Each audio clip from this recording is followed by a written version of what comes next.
Hey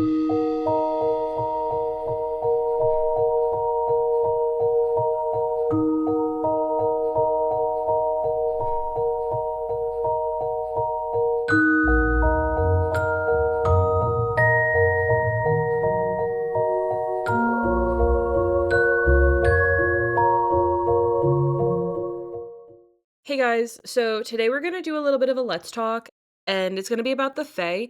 Now, I know that we're gonna have our back and forth from this, that, and the third, should we, shouldn't we, but everybody needs to know the ground rules of them being out in the open in the world and in existence, because at the end of the day, they are fully elemental. Granted, they are very respectful as long as you respect them. We are gonna go into a deep dive on our next episode, but today we're just gonna go over some little things that everybody should know about, that everybody should be aware of, and what to do and what not to do. And I would also add on, although they are very respectful, they don't lie, they can be very mischievous, and they might mess with you. Their society is completely different from ours. The way that we see the world and the way that we interact with each other as humans is not the same way that the Fae reacts with each other and interacts with the environment around them and with us. So their form of a joke might be stressing you out, and obviously nobody likes to be stressed out, but to them that's like hee hee ha ha. But I just wanted to make that clear too, that they don't really think the same way that we do. We're talking about a completely separate, like a spirit that's out there, or the elementals specifically. Obviously, they live a lot longer than us. They experience a different side of the universe than we do, and they do have their own realm that they reside in that is separate from us, but still connected in a way. Like going through a doorway, or if you've ever seen those where it's a house and it's the ground level and then the upper level and two separate families live in there, but there's two separate entrances. That's kind of how it is. It's the same thing, but they're on a different side of the wall. Yeah. I mean, a good way to put it would be like a mirror universe almost. Mm-hmm. Yeah, I would say that too. And another thing, their beauty standards and the way that they might look, it does vary depending on what type of fae we're talking about, because there's a lot, Yeah. but their beauty standards are very different. So especially in the Western world, we're fed this really pretty, cute, little tiny pixie and like Tinkerbell or something, and we think, oh, they're just little women flying around, sprinkling fairy dust on everything. But in all honesty, they can look totally different. I mean, a lot of the people that I've listened to that actually work with the Fate, I don't personally. I do respect them, and I know that they're out there, and I respect their space outside, but I don't actively go out and work with them. I agree. But they were like, they could be as tall as the trees. They could show up in nightmares. They could just show up and move your stuff around. And 9 times out of 10, you're not going to see them unless they want you to anyways. Right. And, it's something that everybody in the craft or in, opening yourself up to spirits, you have to be aware of. Respect is everything. It is. For any type of spirit that you're looking into working with, first thing is respect and knowledge. You need to learn about the spirits that you want to work with before anything. And And, not us saying go end ahead. at the same time. To piggyback off of you saying that they westernized them to look like little pixies and like Tinkerbell and everything, they're also probably not going to show up as we read in our romantasy novels. There's a really good chance that they're not going to be this buff man with an 8-pack who's like 700 years old with wings and like sparkly eyes. That's probably not gonna happen. Yeah, there's a difference between the fantasy world or the way that we perceive them through media versus the reality of interacting and working with these beings. And I think it's a beautiful experience. I think it's a wonderful thing for people to open themselves up to these spirits, but it is be very mindful of how you approach this. Do not, and this is like a personal experience that I've had. I've actually had this conversation with somebody. Don't go out there and try to quote unquote catch a fairy or spy on them or go out like looking for them intentionally to harass them and bother them, because for some reason people believe that they can do that. And first of all, it's disrespectful in general. Second of all, you're not gonna catch one. And it's not gonna, if anything, they'll catch you. It's not gonna be what you think Right. it is. It's not And worth it, would you trust want me. somebody to do that to you? Honestly, like, would you want somebody to come, catch you in a little jar and be like, "You're mine, grant my wishes," They'll type never thing? even get close to putting a fairy in Right. a jar. But no, The that's the thing, way like, why would you do they that? Like, what, operate, like, right, but then, like, think about this logically. Why would you do that? Would you do that to anything else? No? Then don't do it. probably. If they're willing to do it to a fae, then they're willing to do it to other things, I would assume. Then they probably shouldn't be doing this. But anyway, we're gonna go. I think it's an ignorance thing, It personally. is. Well, it's an ignorance thing and it's a westernized thing, thinking that they can just take over whatever they want whenever they want, Yep. even though we live in the US. Anyway, so do you want me to go through some of the offerings? Yeah, let's get into that first. Okay, cool. So a good way, these are some things that you could just leave out and about. They're good for an offering. Honey is a big thing. That is the first thing we're going to talk about. It can get you out of trouble with them. It can attract them. You can use it as an offering, prevent them from getting you. Oh my god. It'll also prevent them from giving you trouble, or if they have items that they've taken, they may return them to you if you give them honey. You can also do cake, sweet milk, or anything on the sweeter side, lighting candles or burning things for them, and shiny trinkets. So anything like small, like necklaces, charms, anything along those lines. Specifically for tree spirits, or tree fae, like Mickey said, that they can show up as like as tall as trees, or they can present as, anything in a garden or anything in nature, because at the end of the day, they're nature or elemental spirits. Water or moon water, you can study them, give them nutrients, meditate with them. If you see a damaged tree, you can do a ritual or pray or have a funeral for that tree, which I think is really nice, because at the end of the day, it's still a living, breathing spirit. It has, if it's I wouldn't want to just be left there. Like, I would want to have a nice little send off. I But I actually mean, really like the concept of mourning it. Like, if it came to that, if you come across something like that, just to show compassion to the world that you're living on and everything that gives you the means to survive, you also would mourn if something else, that you loved and cherished were yeah. gone. Can I talk about the realm a little bit? Yeah, but Really do you want to fast. do the rules? Or no, go ahead and talk about the realm. So before we get into like our etiquette slash rules, the biggest things that we really want to touch on is their realm itself. So if you start working with the Fae and they offer you food, be polite to not accept that type of gift. We'll put up a list of things that you can say to not accept the gift, because it can trap you in the fairy realm, and then they'll kill. Trigger warning: they'll kill you, because you're not a fae. And also, same thing, if you step inside of a fairy ring, traps you in the world, good chance it'll kill you, because you're a human being, as we are, cannot survive in that realm. Period. The end. Might I also add that time moves differently there? So even Yeah. if you did somehow find a way out, it could be 100 years from then. And you could technically survive there, but you would essentially, like, you would be enslaved. Yeah. It wouldn't So be, dead. yeah. And then they also like to make people dance until they die. Oh So my god, wait, do that's you think that's why the dancing interesting. plague started? I think it was mold and psychosis, but sure. Trigger warning to that myself. I think it was mold and spiritual psychosis. And the people that would do the music in the streets. Yeah, they would be like, let's keep this shit going. Dude, if they threw on some T-Pain, that would be it. Dude, if they threw on T-Pain and T-Pain was there, forget about it. I'd dance until I died. Anyways, let's continue.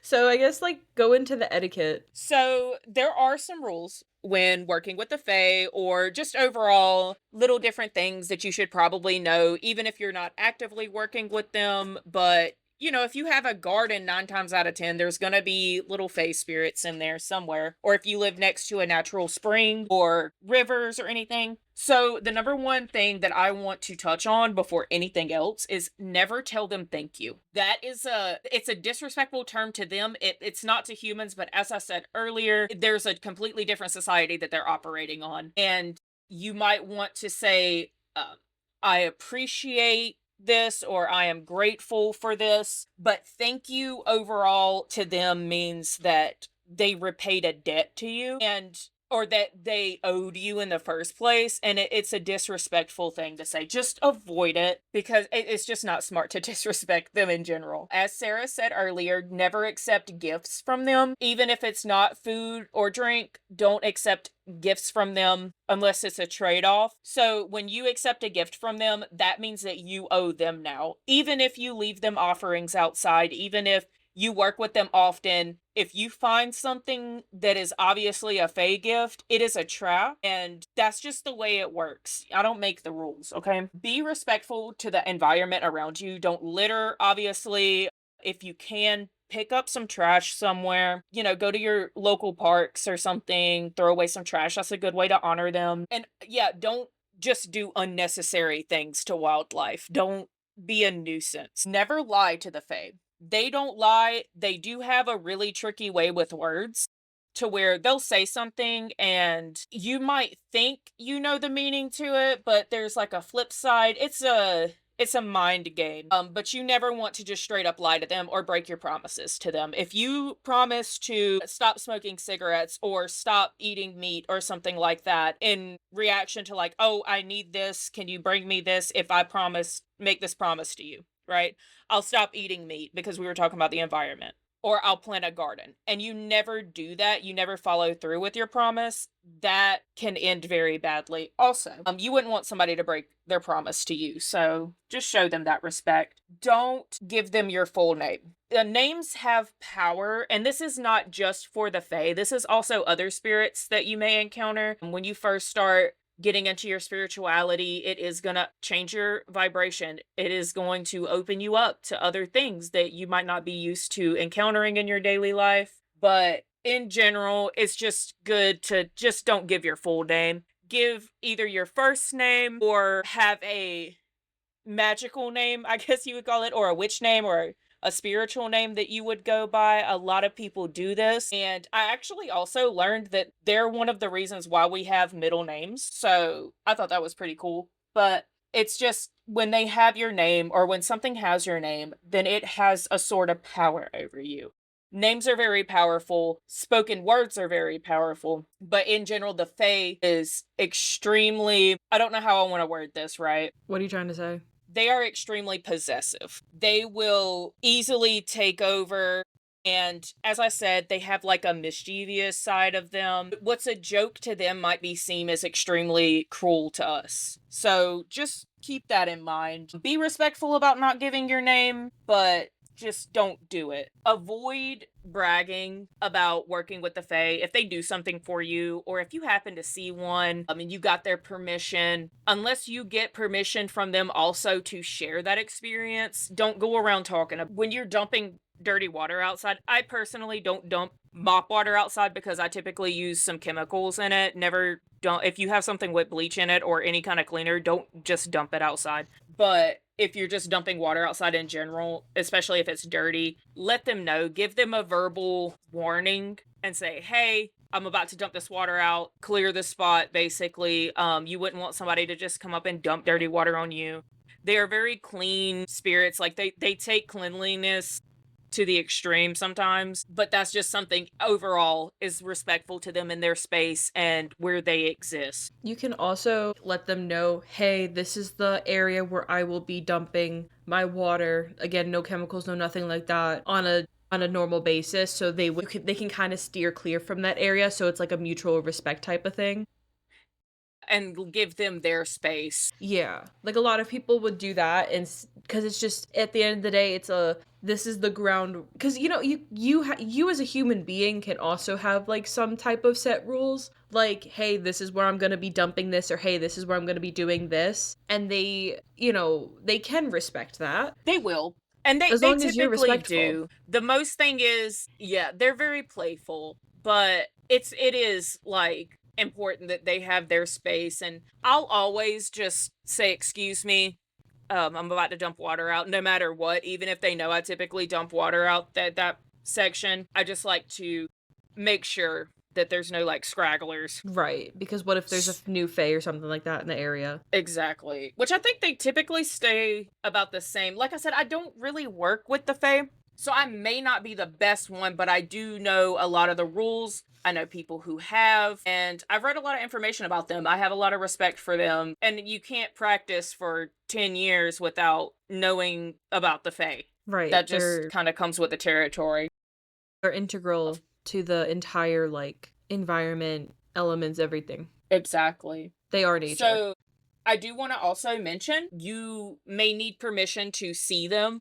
And if you do see them, don't spy. I mean, that's like peeping Tom behavior. I would say that's just generally don't spy on people. That should go without saying, but you'd be surprised. It could really piss them off. So if they notice you and they continue to let you view them doing whatever it is they're doing, that's one thing, but they have to notice you first. Don't be disrespectful. Don't take unsolicited photos of them. I don't think that'll work anyways, but you have to get permission for all of this. You have to get permission to share your experiences with them, and anything personal that they tell you or that you see or find through the Fae. Just don't brag, don't spy, don't do weird stuff, guys. And they can like tell I'm gonna like just kind of infer I don't want to say assume, but like they can tell if you're just like there accidentally and like you look and you're like this is wasn't I wasn't supposed to see this, and like you go on your merry way and you apologize. Yeah, exactly. I do also want to mention same thing with thank you. I'm sorry is also disrespectful. Yeah. You would say something like, my apologies, I please express accept, regret. I express regret, things like that. It's just like a close-ended thing. Like you can't really go off of that. Thank you is like end of it. I'm sorry is like end of it. It doesn't really express anything. It's just a word to them. Yeah. But yeah, Good way you would another go along your way. And then the other way to say thank you would be you have my gratitude, I am grateful, or I am appreciative. Yes. That would be good for them. I haven't had personal issues with it, so And I excuse would me is really assume. good. Yeah, excuse me is good. That's what I say when I'm dumping water. So, yeah, when I dump water, I'll be like, "Excuse me, I'm about to dump water," or something. It feels a little awkward in the beginning, I'm not gonna hold you. Like, when you first get into it, because mind you, this was a long time ago, it would just feel so weird talking to something or some things that you can't see, and you're like, "Is it even real? Like, is it really gonna happen?" Yes, the fuck they are. I promise you they are. I Is promise you. this You know my how much shit psychosis talking? No, do you know how much shit this just went missing? Yes. Like, just Yes. disappeared, and I don't even work with them like that, but I respect them so much, and, I respect the hustle, I respect the grind. Right. If I was a Fae, yeah, I would 100 I would be jacking everything. Y'all couldn't have any quarters in your pocket. Bro, when I tell you, I feel like stuff just goes missing, and then I'm like, all right, come on. Like, and then I just speak into the void. I'm like, all right, so I really need that back. It's important because I need it for this. And like, Make a trade with them. well, and then I just tell them like, "Hey, I really need this. Please, you could take whatever else. You could take it later. I just need it like for now." Because it'll be like my car keys or something, and I'm like, "I need to Oh, get to yeah, work." that's the worst, dude. I'm No. like, So, "Please," it would and then it shows always up. be my keys or something like it. I'd be stressing so bad in the morning, but that's funny to them. That's And like, "Ha ha ha, look, they're getting stressed out," like rage baiter. right, but then like I kind of start laughing, and then my husband he'll be like, "What you doing?" I'll be like, "Don't ask her. I can't find my keys." I think they teach us that stop taking life so seriously sometimes Right. and just, take it easy cuz for them it's so different being a part of their world versus being a part of this world where we have these crazy expectations. Like we have 9 to 5s and 2 to 11s in my case, and it's like it's so hard for us sometimes, and we get so into our mundane worlds, and I think the Fae likes to rip people out of that for a second just to see how they would react. So once I stopped getting angry and upset when I lost things or when they went missing, it would stop happening because they wouldn't Yeah. get that reaction back from you. It's not to make you suffer necessarily. It's just I think a part of that exists to pull us out of that mundane a little bit and just kind of look at our life like, dude, losing these keys just ruined my whole day. That's crazy. Why would that be so disastrous right now? So I think it's a big thing for us. They just want us to live whimsical lives. Yeah, and I would love that, and I respect them a lot for that. Although, like I said, I do not work with them in my spirituality, like, I don't go out and leave a lot of offerings to them. I have welcomed them into my garden. I was like, "You can utilize this how you will." I have no issues with them being around the property. I mean, I couldn't. You can't get mad at something for existing where it belongs. Right. But and honestly, I think they're really good for my garden. I Definitely helpful, you know, a lot, and it's unfortunate because, like, they can be seen in a negative light because of the stuff that people talk about, but they don't really talk about the good things that they do because the people that work with them aren't going to talk about them. They're not going to brag. They're not going to be like, oh, this is what I did, this, that, and the third, until they have their permission. And it's very few and far between. And that's super respectable because, at the end of the day, I wouldn't want every single person knowing every single thing about my family, my lineage, and everything like that, Exactly. you That can know? also open you up to like people who wish harm upon you because I mean, let's face it, we live in a world where there are some really messed up people out there and there's some people who you might not know right out the gate don't like you. And if you go to them and you brag about, "Oh, I just bought a new house, I just got a new car," you don't know if somebody could be evil eyeing you, which it's important to have your protections in place for that regardless, but don't obsess over it, but still, it's just keep yourself at a certain level of, you don't speak about the spells that you cast to other people. You don't work out loud. You work in silence and you move the way that you need to because spirituality is very personal. There Oh, was something else I wanted to mention about Fae. So don't if you want them around, don't have iron. Just avoid iron. Don't put it around your garden. Don't wear it. Just they hate iron. I'm gonna get into the lore on that in the deep dive episode. We're gonna get more in depth about all of these rules and the folklore behind where the Fae originated from, how many different types there are, because it's endless. But that's another big rule that I did want to mention. shout out to trolls, banshees, Oh, they also have a version of vampires. vampires, shadow. Anyway, no, shout out because here's the thing. A lot if you have a European and my god. If you have European ancestry, specifically German, Yugoslavian, Czech, anything along those lines, your family most likely has trolls. I know my grandfather did.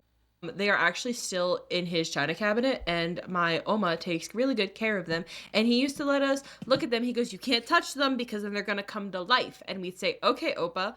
And Just so you because he wouldn't break them. no, but like literally, he was. These are the stories that he would tell us the stories like that from Germany, and I'm like, I and love then that. and then my father, he's got the audacity. I don't know what you're talking about with this stuff, and I'm like, Dad, Opa literally showed us how the trolls worked. That's literally witchcraft. Witchcraft. You want And to know something interesting? of course, I want to know I something never interesting.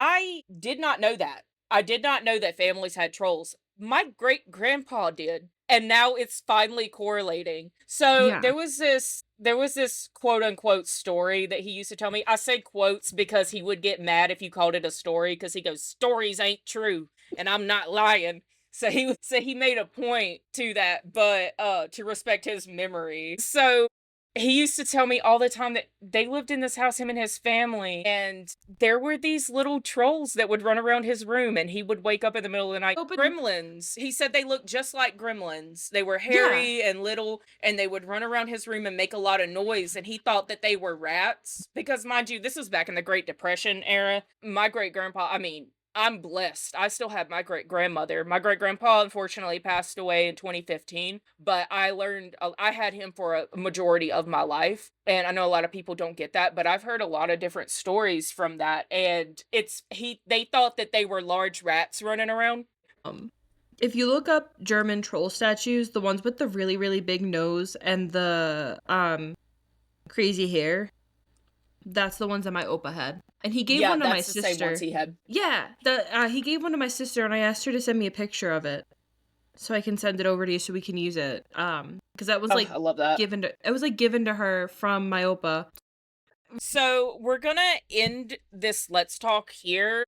because in the next episode that we're gonna put out, it's gonna be more of a deep dive into the Fae, like I said earlier, and we're gonna get into the nitty-gritty on that. So I am going to send us over into the Tarot and Crystal of the Week.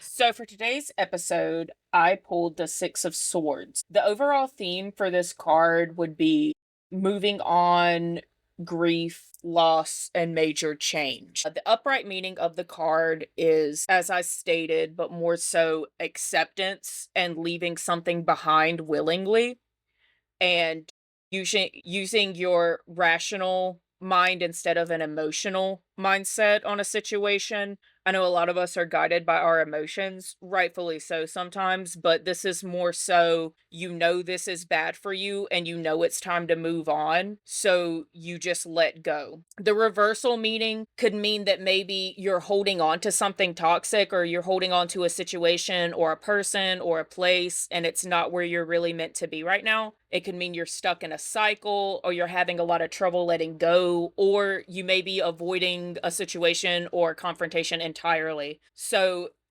this card can be a little scary for some people, mainly because nobody really likes letting go of anything. Nobody likes change, especially this kind of change, but it is a necessary part of our practice and everyday life in general. Things never stay the same forever. So we're going to have to grow and learn from that, and it's always going to be hard, but it's going to be easier if you come into it with a different mindset or a different perspective that this is what will be good for you in the long run. So looking more into the future instead of being stuck in the present or the past can benefit you more than just sitting and letting that stagnant energy take over your life. So that's pretty much all I have for the tarot card. I'm going to send it over to Sarah for the crystal. So the crystal of the week that we chose was tree agate or agate, depending on how you choose to pronounce it. It's going to be a whitish, grayish stone with green branches or splotches throughout. This is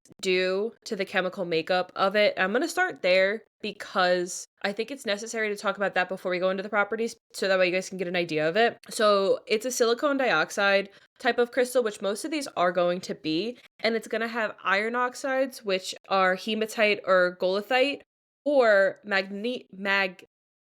manganese oxides, which is going to be an impurity that causes the tree branch looking type of spreads throughout this crystal. It's super interesting because it can have a mixture of the red, the green, the brown. It looks fake, to be honest with you, but it's such a beautiful stone. So the properties of it is that it's going to bring us closer to Mother Earth. It's going to help us ground our energies and pursue our ideas.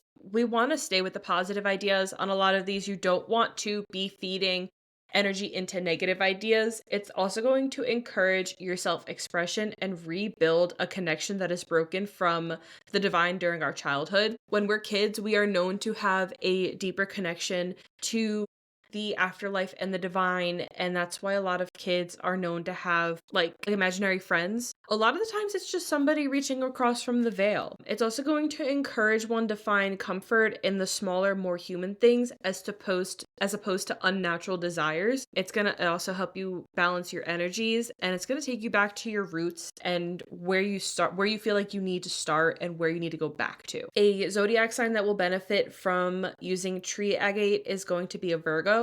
It's going to help them stop overthinking and having those over anxious thoughts. It'll help improve well-being and appreciate the natural world and embrace their self-compassion. It is found in Brazil, Mexico, the US, India, Kazakhstan, and Madagascar. I haven't used it yet, to be honest with you. I haven't been called to it yet. I have a few other grounding stones that I use. It's decently easy to find, but you want to make sure that you're getting from a good source. And the best way to cleanse it is going to be with running water. We can do sound cleansing, sunlight or moonlight, and selenite, as selenite is one of the best cleansing stones. Mickey, have you used tree agate yet? I have not used that crystal in my practice. I don't think I've ever seen one in person. I didn't know that that crystal existed until today. So when we went to our crystal shop on Friday, they actually had some there, and meant to Hmm. point it out, but then I got distracted. Yeah, next time we go, point it out to me because it For sounds like a sure. really interesting stone. It is, it's really pretty, and if you look up pictures of it, it literally looks like you're looking at something fake, and I love that for it. They get accused of it being AI. This is AI. This is literally in your hands. AI. Everything's AI, dude. All right, anyways, let us know in the comments if you guys use this crystal.